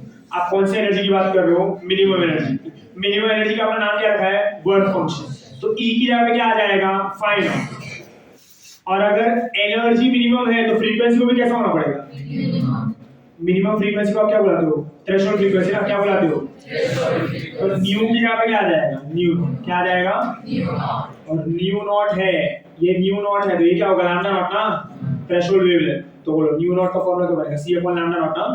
तो वर्क फंक्शन का फॉर्मूला क्या होता है, H nu naught is equal to what, H C by lambda. Clear है ये, आप यहाँ पे भी ले सकते हो इसको, E is equal to what, H C by H C by H का वैल्यू पता है ना आपको, ये सी का भी वैल्यू होता है 10 टू 10, इस दोनों का वैल्यू होता है 2 into 10 to minus 20। कितना होगा, आया। इसका और एक वैल्यू होता है एंगस्ट्रॉम ईवी में, याद है। H C can also be written as 12400 angstrom eV. ये न्यूमेरिकल में बहुत ज्यादा काम आता है, एमसीक्यू में बहुत ज्यादा काम आता है, कैलकुलेशन बहुत सिंपल कर देते हैं। एक हाथ में अगर कोई चीज हैरान करते हुए कैलकुलेशन, और ये टर्म जो है this makes the calculation very simple. H is equal to what, 12400 angstrom EV, angstrom EV. Clear है, कैसे यूज करते बताऊंगा मैं, क्लियर है। सो नेक्स्ट, चलो ये मुझे वर्क फंक्शन का फॉर्मूला मिल गया, दिख रहा है इक्वेशन, जैसे दिखता है क्या, यहाँ पे लिखता हूँ मैं, के maximum is H new minus H not. मैंने वर्क फंक्शन को क्या लिख दिया, न्यू नॉट ना, क्या लिख दिया, न्यू नॉट। चलो फर्स्ट कंडीशन ले, ये क्या है, गिवन फ्रीक्वेंसी ना। अगर ये न्यू नॉट से बड़ा है, आप जो फ्रीक्वेंसी ले रहे हो, गिवन फ्रीक्वेंसी, जो फ्रीक्वेंसी पे आप काम कर रहे हो, जो फ्रीक्वेंसी पे आपका सोर्स है, अगर वो न्यू नॉट थ्रेशोल्ड फ्रीक्वेंसी से बड़ा है, तो बोलो काइनेटिक एनर्जी वैल्यू कैसा आएगा, नेगेटिव का पॉजिटिव। जो एप्लीकेबल है ना भाई, ये कंडीशन राइट है ना। बोलो सेकेंड में अगर मैं कहूंगा nu is equal to nu naught है, तो काइनेटिक एनर्जी कैसा आएगा, मतलब पार्टिकल एमिट तो हो गया पर रेस्ट पे चला गया ना, इट गोज एट व्हाट, मतलब यहां पे चाहिए कितना, आपका फोटोन भी कितना एनर्जी वाला है, अरे बाबा मिनिमम की बात करो मैं, यहाँ पे चाहिए कितना, और ये भी 2 जूल वाला है, तो काइनेटिक एनर्जी कितना होगा। और आपने उसको बाहर निकाला ना, मोशन नहीं करवाया है ना, आपने उसको कोई भी एनर्जी नहीं दी, जितना चाहिए तो उतना ही दिया है ना, नहीं समझा। और अगर मैं कहूँ कि थर्ड केस में new is less than new not, new is less than new not, तो बोलो काइनेटिक एनर्जी पॉजिटिव आएगा नेगेटिव आएगा, काइनेटिक एनर्जी कैसा होगा, जो पॉसिबल नहीं है। So nu cannot be less than nu naught ना, so nu has to be equal to nu naught and nu has to be greater than nu naught. So frequency, given frequency has to be greater or equal to what, threshold frequency। और first case में justify कर दिया, तो frequency जो है कोई भी frequency नहीं चलेगा, या तो एक सर्टेन फ्रीक्वेंसी के इक्वल होना चाहिए या तो उससे ज्यादा होना चाहिए, जिसको हम लोग क्या कहते हैं थ्रेशोल्ड फ्रीक्वेंसी। और उससे रिलेटेड जो एनर्जी है उसको हम लोग क्या कहते हैं वर्क फंक्शन, जो किसका प्रॉपर्टी है मैटर का। हाँ या ना? नहीं समझा? चलो नेक्स्ट इज आगे। सेकंड किसी बात हो रही थी, तो फर्स्ट पॉइंट हो गया। सेकंड क्या था? इंटेंसिटी ना। सेकंड क्या था? इंटेंसिटी। वो तो पहले ही समझ गया। बोलो जितना ज्यादा इंटेंसिटी उतना ज्यादा number of photons. Photo electric current is a one on one phenomena. जितना ज्यादा फोटॉन्स उतने ज्यादा इलेक्ट्रॉन्स को एब्जॉर्ब करेंगे, जितना ज्यादा इलेक्ट्रॉन एब्जॉर्ब करेंगे उतना ज्यादा इलेक्ट्रॉन बाहर आएंगे, जितना ज्यादा इलेक्ट्रॉन बाहर आएंगे उतना ज्यादा क्या होगा? करंट। तो जितना ज्यादा इंटेंसिटी उतना ज्यादा करंट, मतलब करंट इस पर डिपेंड करता है इंटेंसिटी। यस और नो? तो एज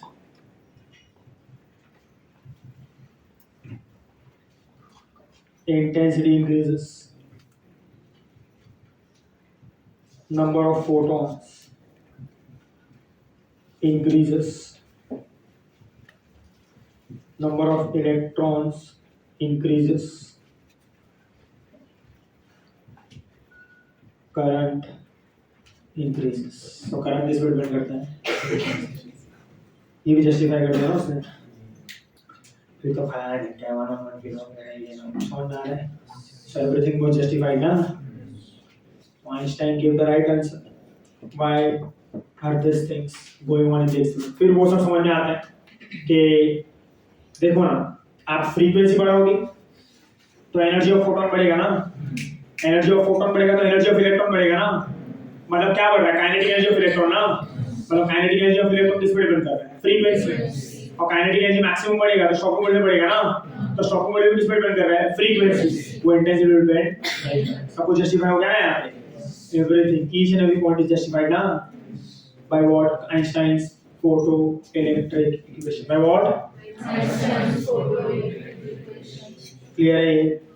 इस तरीके से Einstein gave the proof of photoelectric, and this is all about photoelectric effect. समझ गया? ये खाली लिख लेना वहाँ पे, जो भी यहाँ पे लिखा है मैंने। कंप्लीट है सर। और पराठा लिखो प्लीज।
क्या चल रहा लो ऊपर जाओ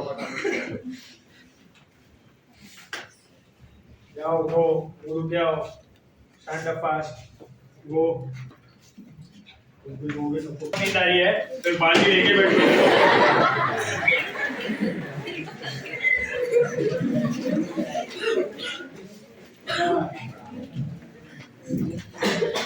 अरे मैं पहले लिख देता हूँ क्या बोला दो ना D Broglie's DE hyphen BR hyphen मतलब स्लैश है तो अलग लिख देंगे अदरग्राफी में भी सुनाई दे रहेगा होगा D/ hyphen then Broglie BRO ग्रो GLIE apostrophe S D Broglie's hypothesis अच्छा हाइपोथेसिस भी आ गई वो आता है लिखना है very See, this is actually called as D Broglie, पर हम इंडियन है तो जैसा लिखा है वैसे ही पढ़ लेते तो बात है हमारे लिए वो क्या है डी ब्रोगली और ठीक है ना नाम में क्या रखा है सही ना बायोलॉजी जुड़ी है चलो बायोलॉजी का जो सुन लिया एक ही सब्जेक्ट है ना जिसको सर्वाइव कर रहे हो उसके लिए अगर बुराई कर दी तो पाप ना लग जाए फिजिक्स और केमिस्ट्री से तो कोई उम्मीद लग नहीं रही दिन पर दिन एक एक चैप्टर निपटाते जा रहा है आठ झपकी नहीं चैप्टर खत्म बोल दी चलो आगे बढ़े राज भाई क्या होता है डी ब्रोगली हाइपोथेसिस चलो पहले बताओ तो आप भयानक मच्छर घूम रहा है कासिफ के साइज का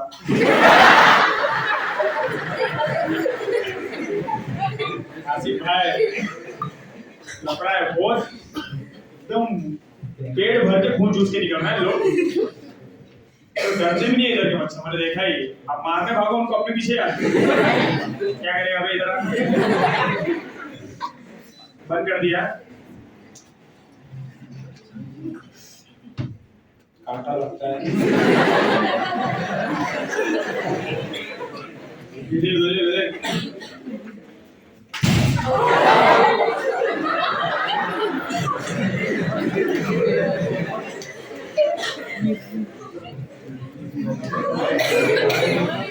देखा ये सब ये कम्युनिटी में पहुंच गया ये लड़का जब अपना एक भाई शहीद हो गया होगा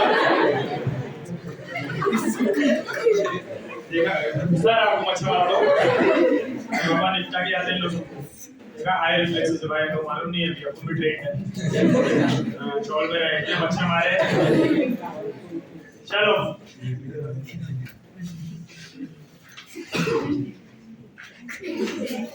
चिपक गया चलो हाँ राजवर्धन जी बता रहे थे आप डी ब्रोगली हाइपोथेसिस क्या होता है चलो फॉर्मूला बोल दो h by अभी मैंने बताया था बीच में सेमीकंडक्टर में डी ब्रोगली हाइपोथेसिस के बारे में कुछ ये बताया बहुत कुछ बताया था मोबाइल में है वो वीडियो में देखिएगा एक दिन कभी क्या बताया था वेव नेचर किसका इलेक्ट्रॉन का वेव नेचर होगा और आगे क्या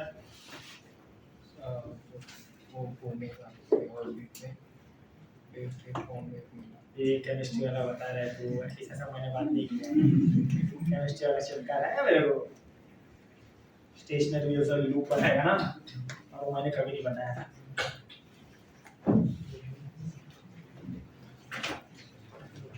चलो और किसको याद है डी ब्रोगली हाइपोथेसिस नाम याद है आप लोग को हाँ सिद्धांत क्या पढ़ा था इसमें डी ब्रोगली हाइपोथेसिस में क्या हो गया भूल गया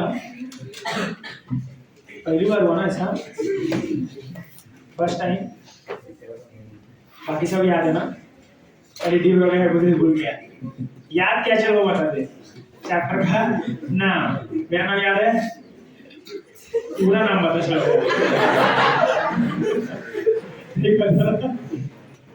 पूरा नाम नहीं बता मेरा अब एक एड़ा है चलो वो बता दे हाँ दोस्त तो बड़ा होगा ना अच्छा बाहर मारे बोला तो इसमें बदला निकाल लेते बच्चे बंगाल वाला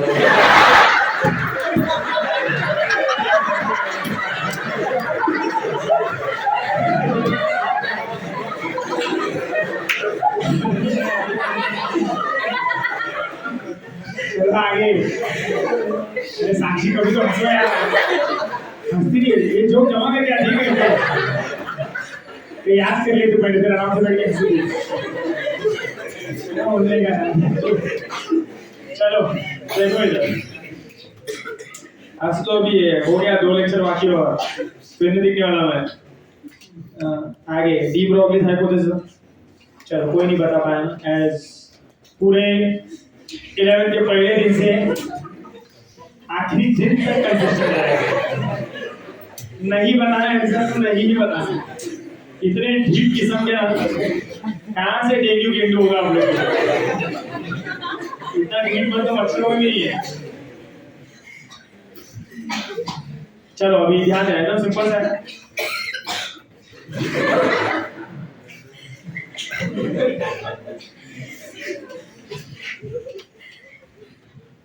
ध्यान देना, देखो डी ब्रोगली हाइपोथेसिस क्या होगा, अब से ये बोल रहा हूँ मैं, बता देखो। देखो अभी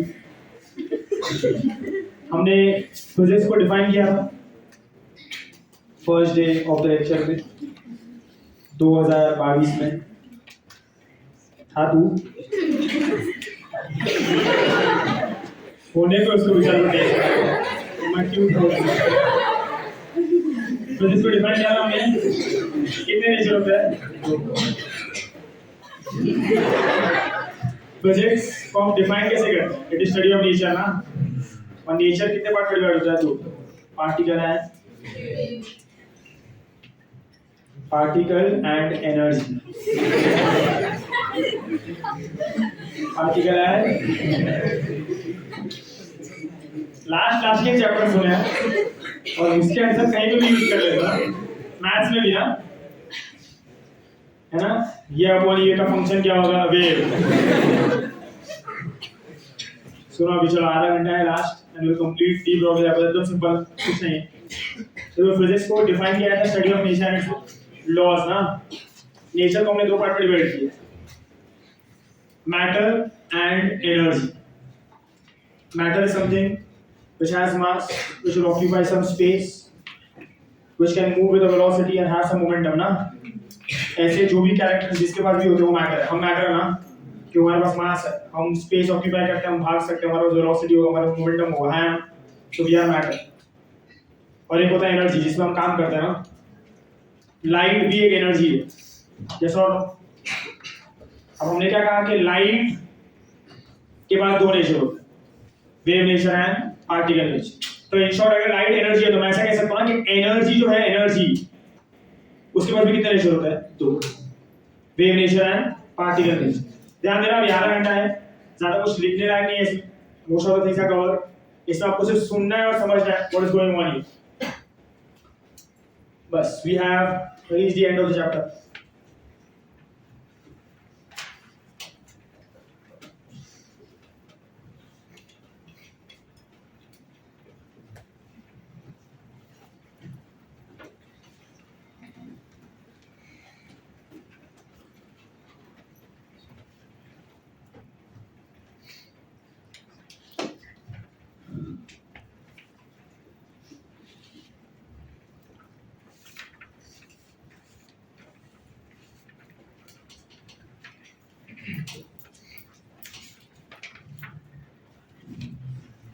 चलो हमने क्या कहा, when I talk about nature, nature has 2 parts, यहाँ पे मैटर लिख देता हूँ, and energy which you can also call as radiation। Matter के पास सबसे इंपॉर्टेंट उसका जो प्रॉपर्टी होता है वो होता है mass and it's momentum when it is moving, और एनर्जी के पास सबसे अगर कोई इंपॉर्टेंट प्रॉपर्टी है वो होता है frequency and wave, that is wave ना। तो और अभी हमने क्या कहा, जो एनर्जी है, light is energy, being an energy उसके पास 2 नेचर,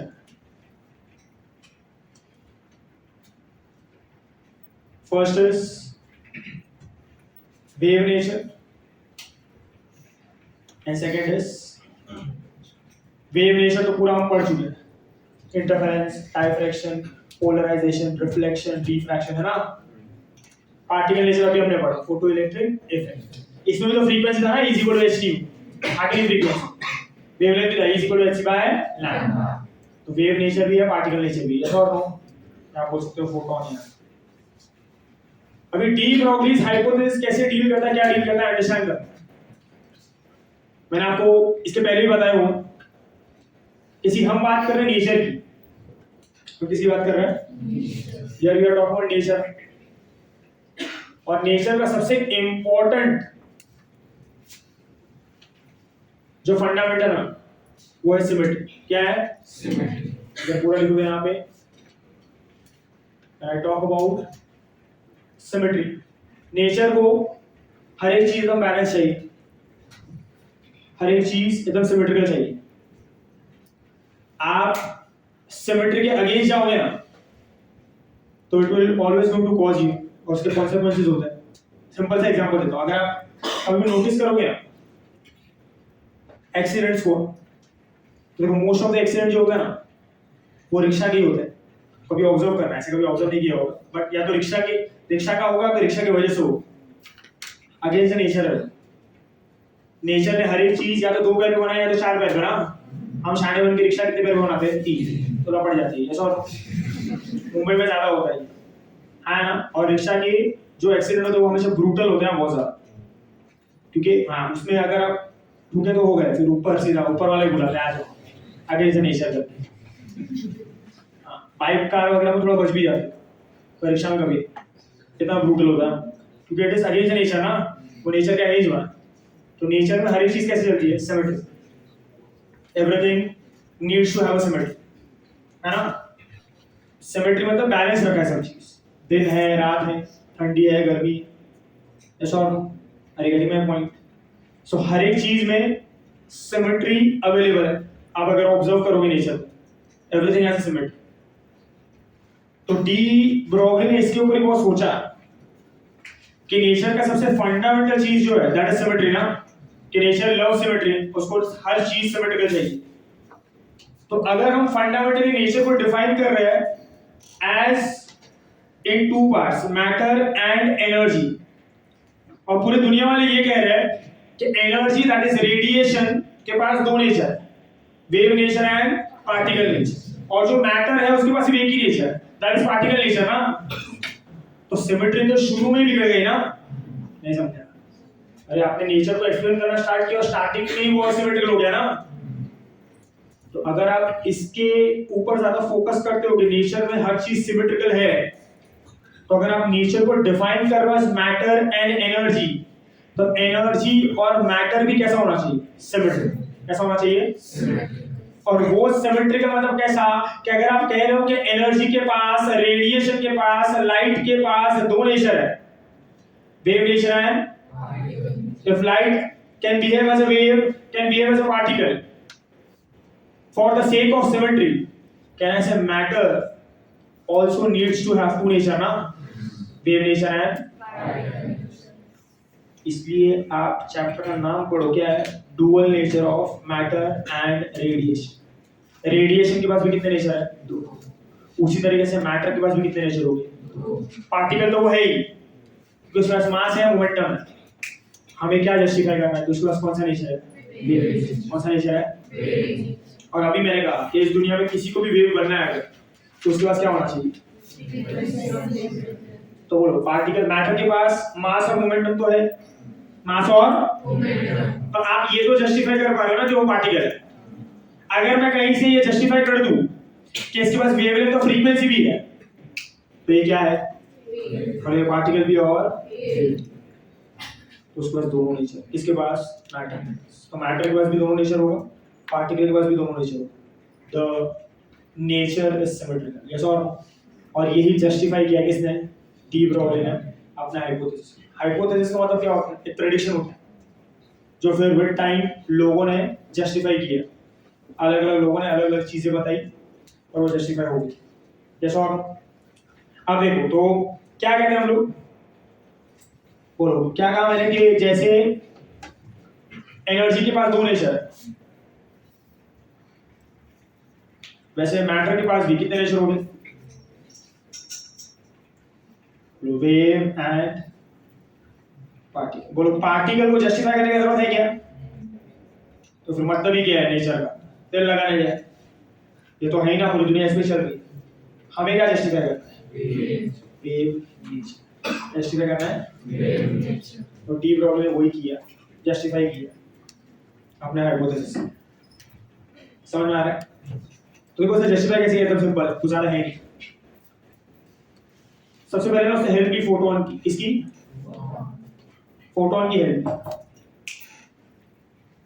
बोल मैंने talk about a photon, for a photon,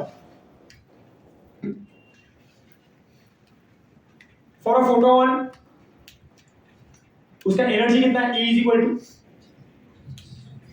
H by सही है। और अगर मैं कहूं, मैंने कहा ना स्टार्टिंग में कि फोटोन इज लाइट ना, and photon is a particle which obeys Einstein's mass energy relation ना, E is equal to what? mc²। Photon जब चलता है एज एनर्जी, उसका मास होता है ना, बोलो रेस्ट मास कैसा है? 0। चलने वाला मास है ना, मतलब it is justifying what E is equal to mc²। सही है। तो E is equal to hc by lambda, E is equal to mc²। Thus you can consider as what? Energy of photon। नहीं समझ? तो आप अगर इसमें सब्स्टिट्यूट करोगे तो बोलो क्या हो जाएगा? hc by lambda is mc² ना, cc कैंसिल, कैसे mass into speed is momentum ना, तो लैम्डा क्या हो जाएगा? h by p। तो देखो सबसे पहले ना उसने फोटोन के लिए जस्टिफाई किया कि फोटोन एनर्जी है, उसके पास वेव नेचर भी है, उसके पास पार्टिकल नेचर भी है, क्योंकि फोटोन के पास वेवलेंथ भी है और फोटोन के पास मोमेंटम भी है, एक ही फॉर्मूला है ना। So wavelength of photon is equal to h Planck's constant upon momentum of photon ना। If something has momentum it is a particle, if something has wavelength it is a wave। Photon has both ना, and photon is what? Energy ना, so energy has both the nature, wave nature and particle nature। सही है। ये उसने सबसे पहले justify किया किसके लिए? फोटोन के लिए। और फोटोन के लिए वेवलेंथ को आप ऐसे भी लिख सकते हो h by mc, h by सही है। ये फोटोन के लिए होगी। अभी यही चीज उसने कहा कि it is applicable for every particle in this world, for any particle. Lambda जो है, lambda is h upon mv, is what? मैंने एक बॉल लिया, ball, if I take a ball, वो बॉल को मैंने थ्रो किया, बोलो उसके पास मास है, उसके पास वेलोसिटी है, क्या है उसके पास? क्या है उसके पास? वेलोसिटी। उसके पास मोमेंटम है।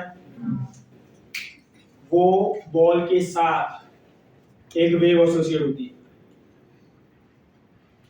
जिसे कहा जाता है मैटर वेव। क्या कहा जाता है? Matter wave. होता क्या है? थोड़ा सा सुपरफिशियली बताओ, इतना डिटेल में जाने का इसके बारे में जरूरत नहीं है हमको।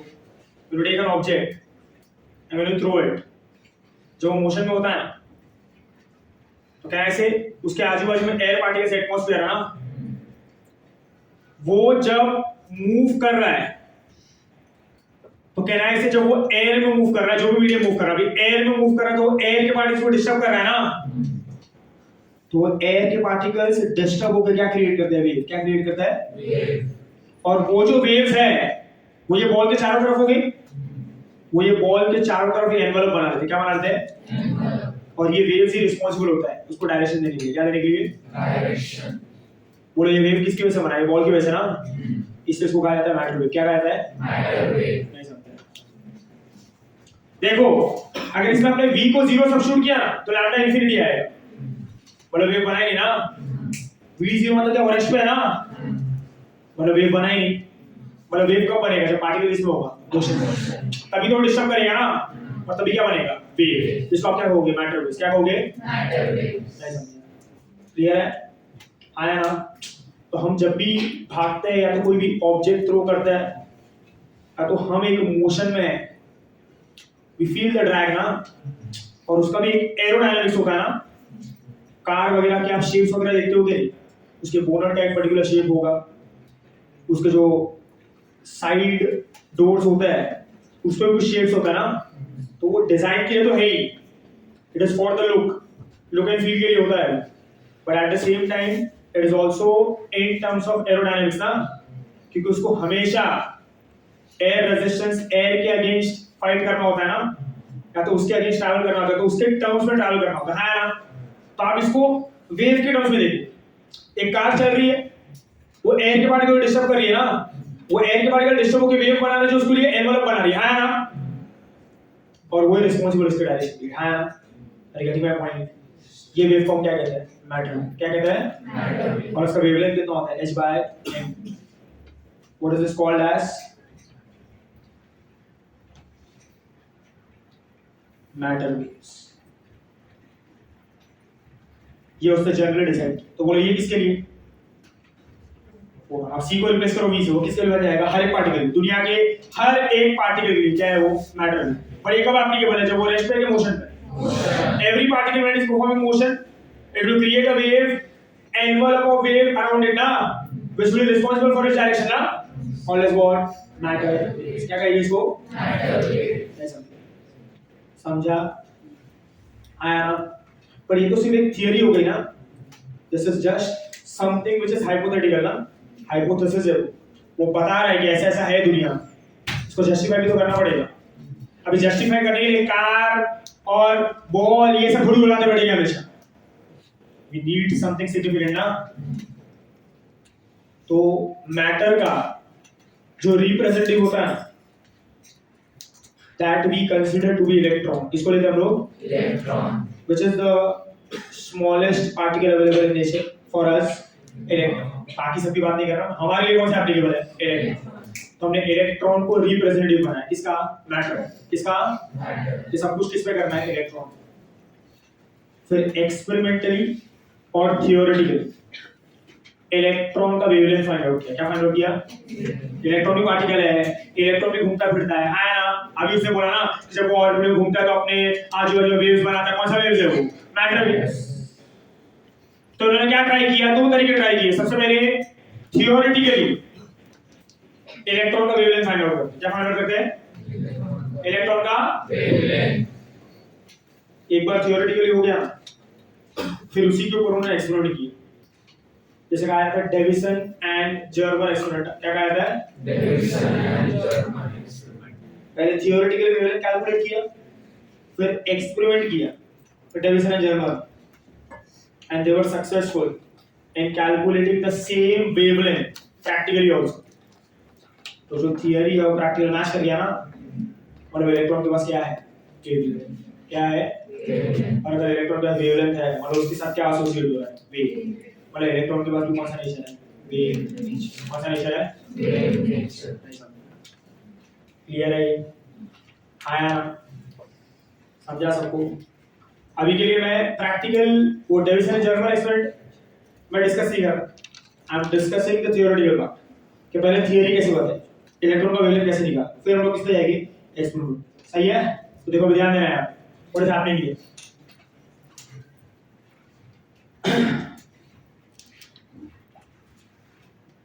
Let me talk about wavelength of electron. So now for electron ध्यान देना यार, मान यहाँ पे दो मेटल प्लेट है ऐसे, ये है प्लस, ये माइनस, और यहाँ पे इलेक्ट्रॉन। बोलो क्या होगा? वर्क होगा ना इसके? क्या होगा? खींचेगा ना इसको ये, उसका पोटेंशियल V है, कितना है? V। तो that is work done by the potential ना, वर्क डन क्या होगा? Q into V। तो बोलो भाई जो यहाँ पे कितना हो जाएगा? E into V ना, क्या हो जाएगा ये? E into V। You got to understand this, hello? ऐसा तो work done is E into V. But can I say this work is taking place in electric field? Electric field is a conservative field, and as it is conservative field, this work done will be stored in the form of what? Potential energy. And due to this potential energy, the electron is moving ना, it's becoming what? Kinetic. पहले भी discuss किया है हमने, नहीं समझा? And work done will be what? Potential energy. Potential will be what? Kinetic energy. What is kinetic energy equal to? EV. नहीं समझा? Kinetic energy का आपको फॉर्मूला था in terms of momentum. which can be written as p square by 2l. पढ़ा है formula कभी? तो क्या होगा? ev ना, तो बोलो यहाँ पे ये इलेक्ट्रॉन का मोमेंटम कितना होगा? रूट ऑफ 2m, क्या हो जाएगा ये? Root of 2m ev. बोलो लैम्डा वेवलेंथ का कोई भी इस दुनिया का कोई भी पार्टिकल ले, इलेक्ट्रॉन भी तो पार्टिकल है ना, फॉर्मूला क्या है? h/mv, h/mv मतलब क्या है? h/p ना, बोलो p मिल गया आपको, बोलो क्या होगा ये? रूट 2m, क्या होगा? क्लियर है? Are you getting my point? ये होता है wavelength, de Broglie wavelength for an electron. ये भी क्या है? De Broglie wavelength. ये क्या है? किससे फाइंड आउट किया? डी ब्रोगली ना, तो उसका नाम हटा के अपना नाम लगाओ गया क्या ये? This is what for any particle. सही है? और ये किसका डी ब्रोगली वेवलेंथ? इलेक्ट्रॉन। इसका इलेक्ट्रॉन। सही है ये? Are you able to understand this? Yes और नो? और जब आप इसके अंदर ये H का वैल्यू पता है आपको, मास ऑफ इलेक्ट्रॉन पता है, चार्ज ऑफ इलेक्ट्रॉन पता है, तो इसके अंदर सब्स्टिट्यूट करोगे ना तो 12.27 angstrom upon root of v upon what? Root of v। Are you getting my point? समझ में आ रहा है ये कि नहीं? ये होगा वेवलेंथ ऑफ इलेक्ट्रॉन का formula. This will B formula for wavelength of electron. आप जब वो एक्सपेरिमेंट करते हैं ना, बताऊंगा मैं, उसमें ना रेडियोग्राफ वाला ग्राफ आता है, इसमें वेव बनता है, मतलब आपको वो ग्राफ में वेव दिखाई देगा, और वो वेव जब बनता है ना, मतलब इलेक्ट्रॉन से बना हुआ वेव जब दिखता है मैटर वेव, रेडियोग्राफ एक्सरे जिससे बनता है ना, वैसे एक वेव बनता है ऐसा। बताऊंगा मैं नेक्स्ट लेक्चर में। उसके अंदर जब रेडियोग्राफ बनेगा तो जो पोटेंशियल आता है वो आता है 54 वोल्ट। कितना आता है? 54 वोल्ट। वैल्यूज थोड़ा याद करना पड़ेगा, हम लोग नेक्स्ट टाइम डिस्कस करेंगे। 54 वोल्ट होगा जब आप सब्स्टिट्यूट करोगे यहाँ पे 12.27 एंगस्ट्रॉम अपॉन रूट ऑफ 54, आपको देगा 1.65 एंगस्ट्रॉम। कितना देगा? 1.65 एंगस्ट्रॉम। ये होगा wavelength of electron. This will be what? Wavelength of electron. Wavelength आ गया ना इलेक्ट्रॉन का, मतलब इलेक्ट्रॉन भी क्या है? तो दिस यही जस्टिफाई किया किसने? अपना हाइपोथेसिस से, और लोगों ने एक्सपेरिमेंटली उसको प्रूव किया, हो गया खत्म। यस और नो? और फिर आज के ज़माने में लोग डबल स्लिट फोटॉन एक्सपेरिमेंट कर रहे हैं। ये तो हो गया ना। एट द सेम टाइम अगर पार्टिकल वेव है तो उसको इंटरफेरेंस भी करना चाहिए, डायफ्लेक्शन भी करना चाहिए, पोलराइजेशन भी करना चाहिए। यस और no? People are trying it. होता भी है, नहीं भी होता, पर चल रहा है काम। सही है? This is what is wave and particle nature of light. Clear है? समझा सबको? कि उड़ गया? कर लो, नोट डाउन करना। This is de Broglie's method।